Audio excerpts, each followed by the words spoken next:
हरेक अपराधी कुरा गरेर जनतालाई भ्रम पार्ने, एमालेलाई आक्रमण गर्ने काम भइरहेका छन्। यी सबै षड्यन्त्र आक्रमणका विरुद्धमा हामी सबै नेपालमा भएका सबै पार्टी पंक्ति एक ढिक्का भएर लड्ने छौं। हामी विश्व शान्तिको पक्षमा उभिन्छौं। हामी माथि जति प्रहार भए पनि सबैको साथ दरो भएर सत्यको पक्षमा उभिन्छौं। हामीलाई बाहिरी र भित्री आक्रमण भइरहेको छ।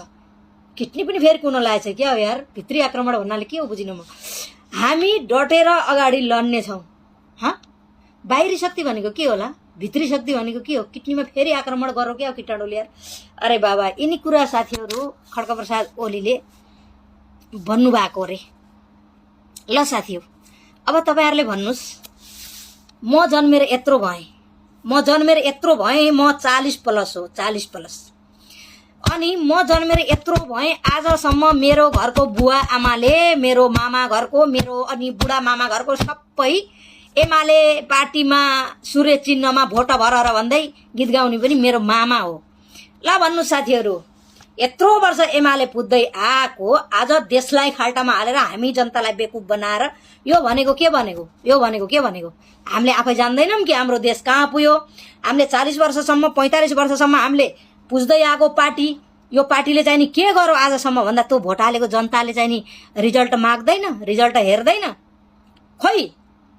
खोइ के भयो? खोइ त्यो रिजल्ट 45 वर्षमा गरेको केपी शर्मा ओलीको काम खोइ जनता भनेको हामी हो। हामी र जनतालाई हामीलाई कसले मच्चाएको छ? हामीलाई कसैले मच्चाएको छैन। हामी जनता हो। जनता केपी शर्मा ओलीको गुलाम होइन, नेपालको जनता। ओके, राम्रोसँग कान कोट्टाउने इयरबड नभए अगाडि पछाडि घुम्ने ती अलिअलि चाहिँ नि भ्रष्टाचारीका पैसा सुम्नी दाजुभाइहरुसित मागेर कान कोट्टाएर सुन्नु होला केपी शर्मा ओलीज्यू।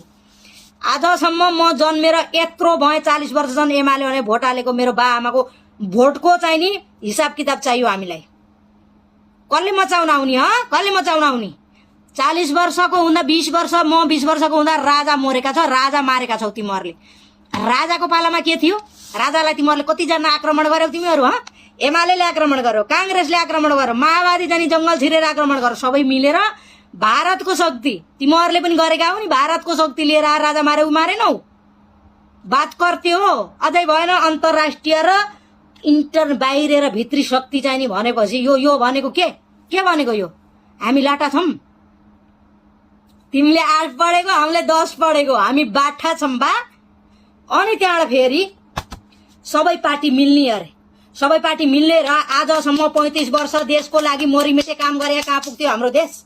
कहाँ पुग्थ्यो हाम्रो देश? सबै पार्टी मिलेर तिमीहरू चोर्ने मात्रै धन्दा गर्यौ नि, लुट्ने, चोर्ने, जग्गा बेच्ने, कलकारखाना भत्काउने, राजाले बनाएका सम्पूर्ण संरचना बिगार्ने, राजाले बनाएको एयरपोर्टमा अझै उड्दैछौ तिमीहरू निकम्माहरू। अझै भएन आक्रमण कसले गर्यो? आक्रमण तिमीहरूलाई कसैले आवाज उठाए आक्रमण हुने? तिमीहरूलाई कसैले गाली गरे आक्रमण हुने? तिमीहरूलाई आक्रमण होइन, तिमीहरूलाई ठोक्नु पर्छ सिधै। तर त्यो आजका एडुकेटेड जनता छौं क्या हामीहरू। तिमी 8 म 10 भनेपछि नि हामीलाई थाहा छ कसैलाई चाहिँ नि दुःख नहुने अरे। हामीले हाम्रो देशको यो चाहिँ नि नराम्रो व्यथितिलाई खतम गर्नुपर्छ जनता मिलेर भन्ने हामीले पनि सोच्न थालेका छौं क्या। तिमीलाई ठोक्न नसक्ने होइन खड्कप्रसाद ओली। तिमी जस्तो नीच विचार भएको मान्छे, हाम्रा हजुरबाका उमेरका छौ तिमी जस्तो नीच विचार भएको मान्छे अब चाहिँ नि आफैले आफ्ना मुखले भनेका हो, हामीले भनेको होइन। म ज्यान मुद्दामा 14 वर्ष जेल बसेर आएको। तिमीले त राजनीति आएर त्यही ज्यान मुद्दाका काम त गर्यौ नि, अरु के गर्यौ र? खोइ काम। यो भाषण कसलाई गरेको यो? बाहिर शक्ति र भित्री शक्ति होइन। अब तिमीले भनेका जनता छन् नि, तिम्रा बाका नि नाति नातिना पनाति होइनन् खड्कप्रसाद ओली बा। तिनी जनता देशका कर्णधार हुन्। जनताले बिग्रेको र बनेको देख्न सक्ने, सोच्न सक्ने भए छन् भनी तिम्रो खिलाफ हामी बोल्ने हो। तिमीलाई हिजो सपोर्ट गरेका जनता हौं हामी। तिम्रो खिलाफमा हामीले जो चाहिँ नि तिमीलाई पर्दाफास गर्ने हो। अब हामीले अरु को आउनु पर्यो तिमीले?